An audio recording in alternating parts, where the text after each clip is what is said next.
আসসালামু আলাইকুম রহমতুল্লাহি ওবরকাতুহ।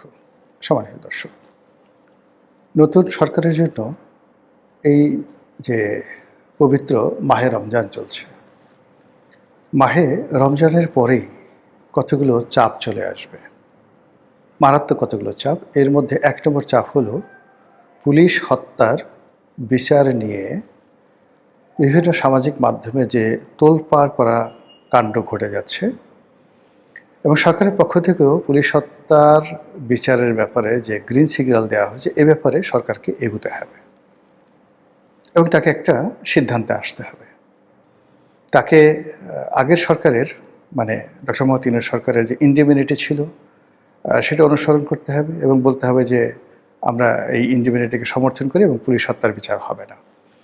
এবং এই কাজ যদি তারা করে তাহলে লং রানে তারা পুলিশের কাছ থেকে কোনো রকম কোঅপারেশন পাবে না এবং পুলিশের যে মোরাল ক্যারেজ এটা বাড়বে না। এখন দু চারজন পুলিশ কর্মকর্তা যারা টহল দিচ্ছেন, যেমন মাসুদ একা, ডিসি মাসুদ, তিনি চেষ্টা করছেন, কিন্তু তিনি একা কী করবেন? তার পুলিশকে তিনি কিন্তু মুভ করাতে পারছেন না। উল্টো তাকে যেভাবে সাইবার বুলিংয়ের শিকার হতে হচ্ছে, এতে করে যে কোনো সময় তার চাকরি চলে যেতে পারে, যে কোনো সময় তার চাকরি চলে যেতে পারে।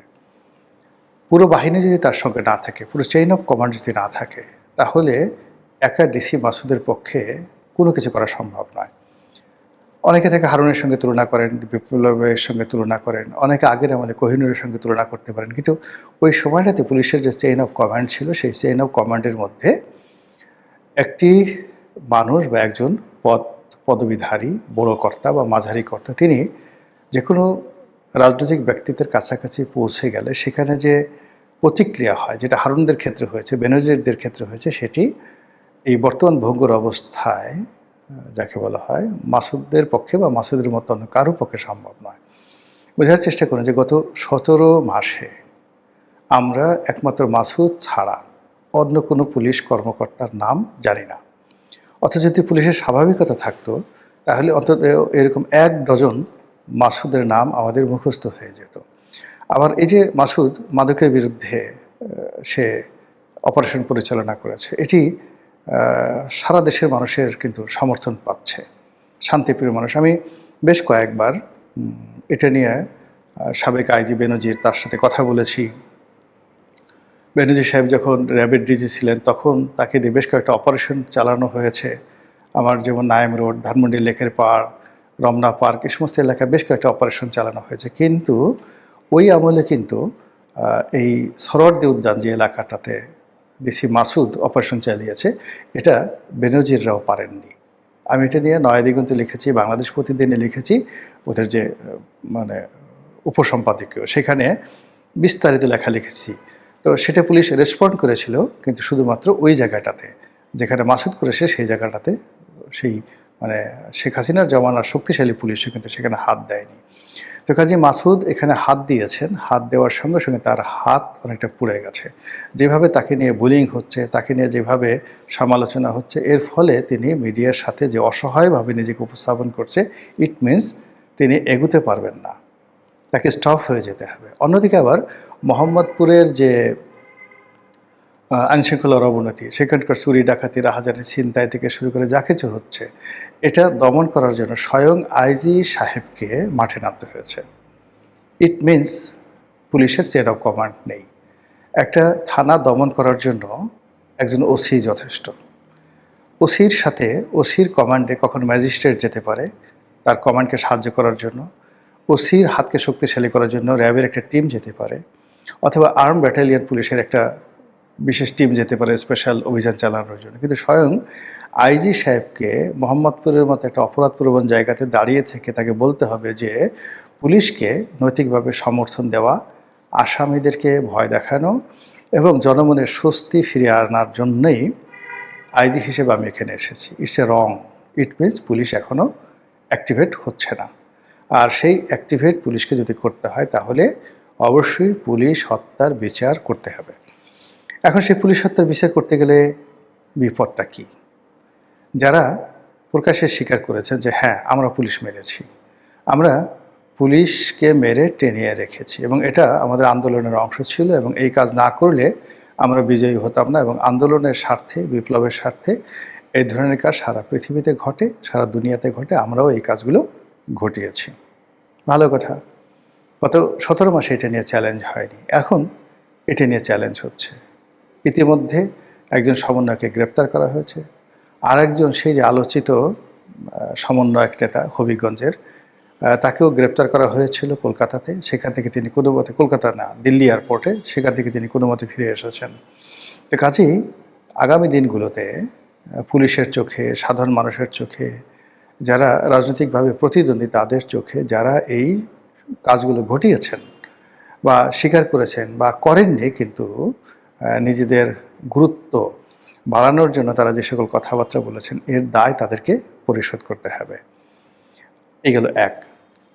দ্বিতীয়ত হলো, যারা এই সমস্ত কর্মকাণ্ড করেছেন তারা এখন বলার চেষ্টা করবেন যে আমরা এই কাজগুলো করেছি বিএনপির সাথে মিলেমিশে, বিএনপির অমুক অমুক ছিল। এবং ইতিমধ্যে একজন সমন্বয়ক তিনি রীতিমতো হুমকি দিয়েছেন যে আমরা ফাঁস করে দেব সেই কারা লন্ডন থেকে আমাদেরকে কখন কি উপদেশ দিয়েছেন, কি নির্দেশ দিয়েছেন, কি লজিস্টিক সাপোর্ট দিয়েছেন।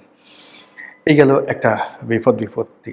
আরেকজন আবার বলার চেষ্টা করছেন যে বিএনপির যারা লোকজন, সেই সমন্বয়কের সেই যে ফটো কার্ড ইন্টারনেটে ছাড়ানো হয়েছে, সেটার প্রেক্ষিতে বলার চেষ্টা করছেন যে ওর এত বড় সাহস, ও প্রধানমন্ত্রী তারেক রহমান সাহেবের নাম উল্লেখ করে কথাবার্তা বলছে, ওকে এক্ষুনি গ্রেপ্তার করা হোক।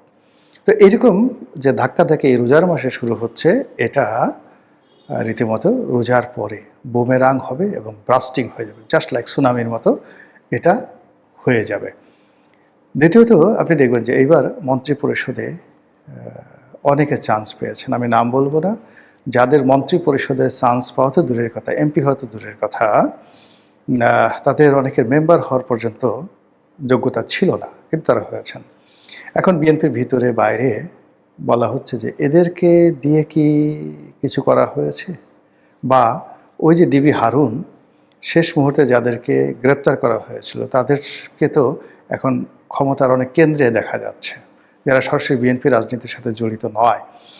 তো তাদেরকে দ্বারা কি কোনো কাজ করানো হয়েছে, তাদের কাছে কি কোনো গোপন তথ্য আছে, এবং তাদের সেই গোপন তথ্য যাতে পাচার না হয় এবং তারা যেন অনুগত থাকে, কৃতজ্ঞ থাকে, এজন্যই কি মূলত তাদেরকে বিএনপি পদপদবি দিয়ে অনুগত রেখেছে? এই প্রশ্নটা চলে আসছে।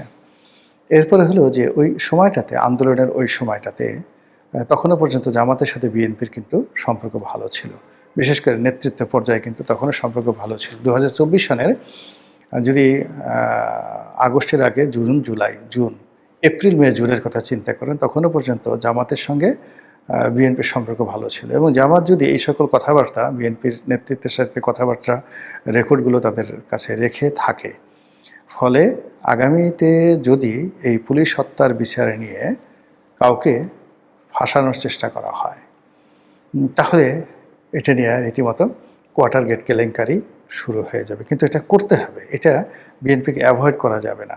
এটা মানে বিএনপির জন্য অনেকটা সেই কর্নেল তাহেরের ফাঁসির মতো অবস্থা, এই ঝুঁকি তাকে নিতেই হবে। কর্নেল তাহেরের ফাঁসি দেওয়া ছাড়া জেনারেল জিয়াউর রহমানের কোনো উপায় ছিল না। আবার কর্নেল তাহেরকে ফাঁসি দেওয়ার কারণে ইতিহাসে তিনি যেভাবে নিষ্ঠুর শাসক হিসেবে নিন্দিত হয়ে আছেন এখনো পর্যন্ত, এবং যেভাবে তাকে বিট্রেয়ার হিসেবে জাসদের লোকজন এখন পর্যন্ত তাকে অভিসম্পাত করে, ঠিক এই সময়টিতেও দেশের স্বার্থে, জনগণের স্বার্থে, অ্যাডমিনিস্ট্রেশনের স্বার্থে, পুলিশের যাকে বলা হয় চেইন অফ কমান্ড ফিরিয়ে আনার জন্য বর্তমান সরকারকে অবশ্যই পুলিশ হত্যার ব্যাপারে কার্যকর ভূমিকা নিতে হবে। এবং এটা নামকা অস্তে লোক দেখানো হলে চলবে না, গণতন্ত্রের ধারাবাহিকতা বজায় রেখেই এই কাজ করতে হবে। এবং এই কাজের সঙ্গে স্নাইপার রাইফেল আসবে, এই কাজের সঙ্গে 7.62 বোরের যে রাইফেল, সেই রাইফেলের গুলি, তারপরে কারা গুলি করেছে, এবং ব্রিগেডিয়ার সাখাওয়াত যে বক্তব্য দিয়েছেন যে যাদেরকে দিয়ে এই গুলিগুলো করানো হয়েছে তারা দেখতে আমাদের মতো নয়, মানে আমাদের মতো নয়, ভারতের মতো নয়, স্পষ্টতই বলা হচ্ছে পাকিস্তানের লোকজনের মতো দেখতে, ইউরোপিয়ানের মতো দেখতে অথবা আফগানিস্তানের লোকের মতো দেখতে, হোয়াট এভার মেবি, বাংলাদেশ এবং ভারতের মানুষ কিন্তু দেখতে একই রকম। অর্থাৎ রয়ের লোক যদি এই কাজ করতো, ডিজিএফআইয়ের লোক এই কাজ করতো, বাংলাদেশ পুলিশের লোক এই কাজ করতো, ইট সিমস দ্য সিমিলারিটি। কিন্তু সেটি ব্রিগেডিয়ার সাখাওয়াতের বক্তব্যে ফুটে উঠেছে যে না, এখানে অন্য কেউ ছিল। তাই এই অন্য কেউ কারা এনেছে? মার্কিন ডিপ স্টেট এনেছে, জামাত এনেছে, বিএনপি এনেছে, আওয়ামী লীগ এনেছে, এগুলো সামনে আসতেই হবে। সবচেয়ে মারাত্মক বিপদ হবে যে এই ঘটনার সঙ্গে সেনাবাহিনীর কতটা সম্পৃক্ত ছিল, সেনাবাহিনীর কারা কারা এর সাথে জড়িত ছিল বা কারা কারা এর সাথে জড়িত ছিল না, এই বিষয়গুলো সামনে চলে আসবে। ফলে আরেক দফা এই পুলিশ হত্যাকাণ্ড, এটাকে অ্যাভয়েড করা যাবে না, কিন্তু এটাকে নিয়ে যখন আপনি নাড়াচাড়া করবেন, কেসও খুঁড়তে গিয়ে সাপ বের হয়ে আসবে এবং রাজনীতির সমস্ত ধারাপাত উলটপালট হয়ে যাবে। এগুলো একটা। 2 নম্বর হল যে গত 17 মাসে যে মবগুলো হয়েছে, ইতিমধ্যে ঢাকা বিশ্ববিদ্যালয়ের সাহসী শিক্ষক হাফিজুর রহমান কার্জন তিনি ঘোষণা দিয়েছেন যে তিনি 32 নম্বর ভাঙার অপরাধে ডক্টর মোহাম্মদ ইউনূস এবং তার যারা অ্যালাইড তার বিরুদ্ধে মামলা করবেন। এই কার্জনকে আসলে, কার্জনের এত সাহস ছিল না। আমাদের ডিপার্টমেন্টের ছেলে, ভালো ছাত্র, পড়াশোনা করেছে, নম্র ভদ্র, ওর কখনোই এত সাহস ছিল না। ওকে এই জেলে নেওয়াটা ভীষণ রকম একটা অন্যায় হয়ে গেছে। এ জেলে নেওয়ার পরে সাহস বেড়ে গেছে। এখন আপনি একে মারতেও পারবেন না, কিছুই করতে পারবেন না। এখন এ যদি মানে আইনের ছাত্র সেইভাবে কোনো একটা কোর্টে মামলা সাবমিট করে, সেটা আজ হোক, কাল হোক, 10 বছর পরে হোক, 20 বছর পরে হোক, এটা একটা রেকর্ড থেকে যাবে এবং সেই মামলা এই বর্তমান জমানাতে যারা আছেন তারা এবং ডক্টর মোহাম্মদ ইউনূস তাদেরকে ভোগাবে। যেমন 32 নম্বর ভাঙা হয়েছে, 32 নম্বর কি ডক্টর মোহাম্মদ ইউনূস তার নির্দেশ ছাড়া, তার হুকুম ছাড়া বা তার আশকারা ছাড়া ভাঙতে পেরেছে? বা ধরুন যারা ভেঙেছে তাদের সঙ্গে কি বিএনপির কোনো যোগাযোগ ছিল, বিএনপির কোনো নেতার সম্পর্ক ছিল, এমনকি তার সঙ্গে কি জামাতের কোনো যোগাযোগ ছিল? এই বিষয়গুলো নিয়ে যখন টানাটানি হবে, অনেকে দেখবেন ফটাফট করে সত্য কথা বলে ফেলবে। এতে কত মানুষের যে ইজ্জত যাবে, কত মানুষের যে ইমেজ নষ্ট হবে, তা একমাত্র আল্লাহ রাব্বুল আলামিন বলতে পারবে।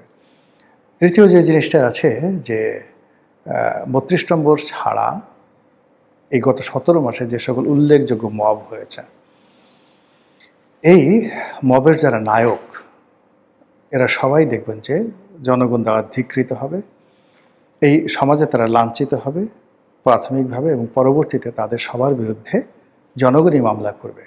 যারা মব করেছে এরা রেহাই পাবে না, কোনো অবস্থাতে রেহাই পাবে না, এবং এটা সরকারকে চোখ বুজে বুজে সহ্য করতে হবে। এবং যখন ভুক্তভোগী অর্থাৎ যারা এই মব করেছেন তারা যখন আইনের আওতায় আসবেন, তারা যখন নির্যাতিত হবেন, তারা তখন ফটাফট করে বলতে থাকবেন। এক সময় দেখেন ওই যে জনাব তারেক রহমান, আম আদমি পার্টির যিনি সভাপতি তারেক রহমান, তিনি কিন্তু বলেছেন যে আমাকে সিপি অফিস ভাঙার জন্য পিনাকি বলেছে, আমাকে 32 নম্বর ভাঙার জন্য পিনাকি বলেছে, ইত্যাদি ইত্যাদি কথা তিনি বলেছেন। এবং এই কথা বলার পরে এখন আওয়ামী লীগের লোকজনই বলতে গেলে জনাব তারেক রহমান সাহেবকে শেল্টার দিচ্ছেন, এবং তিনি এখন বাংলাদেশে খুবই জনপ্রিয় একজন ব্যক্তিত্ব। তো সেই দিক থেকে আগামীতে যারা মবকারী, তারা যদি যাকে বলা হয় জনগণের সামনে এসে সত্য কথা বলেন, কারা তাদেরকে এই কাজে উদ্বুদ্ধ করেছে, কি করেছে, তাহলে রাজনীতির যে কোর্স অফ অ্যাকশন, এটা পরিবর্তন হয়ে যাবে এবং বিএনপি মারাত্মক বিপদে পড়বে। সর্বশেষ যেটি, তা হলো শুধু মব করা হয় নাই, মব করতে গিয়ে রীতিমতো ডাকাতি করা হয়েছে। আর শুধুমাত্র ডাকাতি করা হয়নি, ডাকাতি করতে গিয়ে অনেক ক্ষেত্রে শ্লীলতাহানি করা হয়েছে। এই জিনিসগুলো ধীরে ধীরে সামনে আসছে। আব্দুল তুষার সাহেব, বাংলাদেশের প্রখ্যাত টেলিভিশন বক্তা, মিডিয়া জগতের খুবই পরিচিত মুখ, তিনি খুব স্পষ্টভাবেই বলেছেন যে 32 নম্বর ভাঙতে গিয়ে 32 নম্বরের আশেপাশের বাড়িতে ডাকাতি হয়েছে, এবং ওখানে একজন বিখ্যাত শিল্পী, সেই জলের গানের যে ভোকাল, যার বাড়িতে ইম্মানুয়েল ম্যাক্রো গিয়েছিলেন তার গান শোনার জন্য, তার বাড়িও লুট হয়েছে, ভাঙচুর হয়েছে, ডাকাতি হয়েছে। এইভাবে 32 নম্বরের আশেপাশের সব বাড়িতে ডাকাতি হয়েছে। এরপরে আমি নিজের চোখে একটা জিনিস দেখেছি, যেমন ধানমন্ডিতে একটা বাড়িতে এরকম রাতের মব হচ্ছিল, ডাকাতি হচ্ছিল। পরে আমি 999 টেলিফোন করে পুলিশের সাহায্য নিয়ে ওই বাড়িটা রক্ষা করি, কিন্তু ইতিমধ্যে ডাকাতি কিন্তু হয়ে গেছে। পুলিশ